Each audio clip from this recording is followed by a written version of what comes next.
सबसे पहले समझते हैं कि एमआरआई स्कैन क्या है। एमआरआई स्कैन का पूरा नाम मैग्नेटिक रेजोनेंस इमेजिंग है। यह एक एडवांस मेडिकल जांच है जिससे शरीर के अंदरूनी अंगों की बहुत ही साफ और डिटेल तस्वीरें मिलती है। इसमें ताकतवर मैग्नेटिक और रेडियो वेव्स का इस्तेमाल होता है।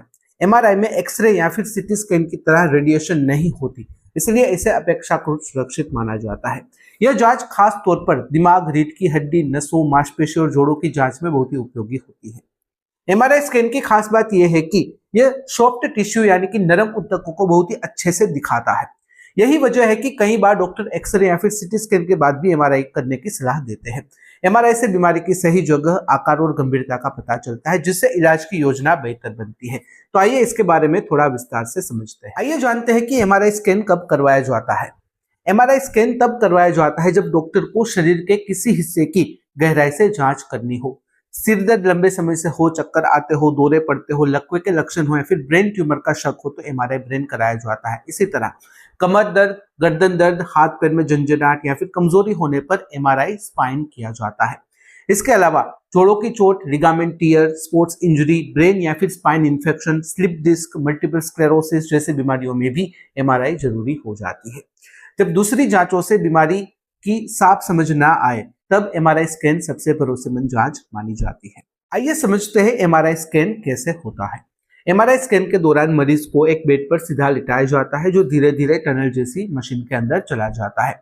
मशीन के अंदर बहुत ही शक्तिशाली मैग्नेट होता है जो शरीर के अंदर मौजूद पानी के अणुओं पर सीधा असर डालकर तस्वीरें बनाता है। स्कैन के दौरान मशीन से तेज आवाज आती है, इसलिए मरीज को ईयर प्लग या फिर हेडफोन्स दिए जाते हैं।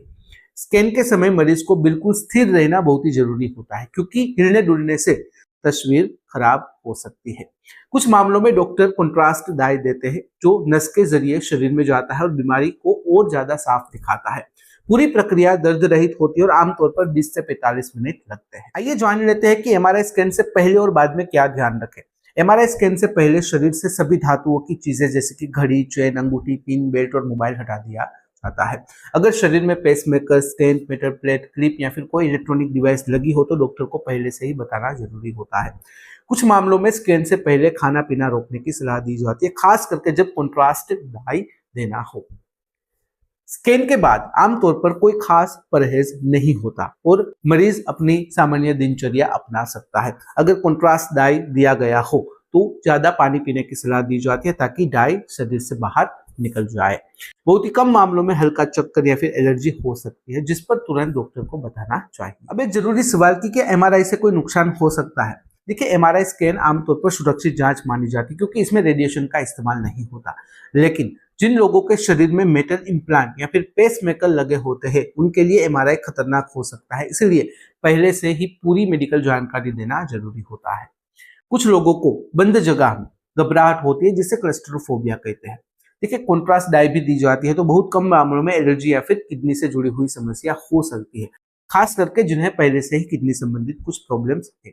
वर्ल्ड हेल्थ ऑर्गेनाइजेशन के अनुसार डॉक्टर की सही सलाह और सावधानी के साथ कराया गया एमआरआई स्कैन एक सुरक्षित और बहुत ही उपयोगी जांच होती है। तो यह थी सामान्य जानकारी एमआरआई स्कैन के बारे में। अगर इस वीडियो से रिलेटेड कोई भी सवाल है कमेंट में बेझिझक पूछ सकते हो। कमेंट में अगर आप अनकंफर्टेबल हो डायरेक्टली मुझे मेल कर सकते हो qa.hm@gmail.com पर। तो फिलहाल इस वीडियो में बस इतना ही। आज का वीडियो ध्यान से देखने और सुनने के लिए आपका धन्यवाद। जय हिंद, जय भारत।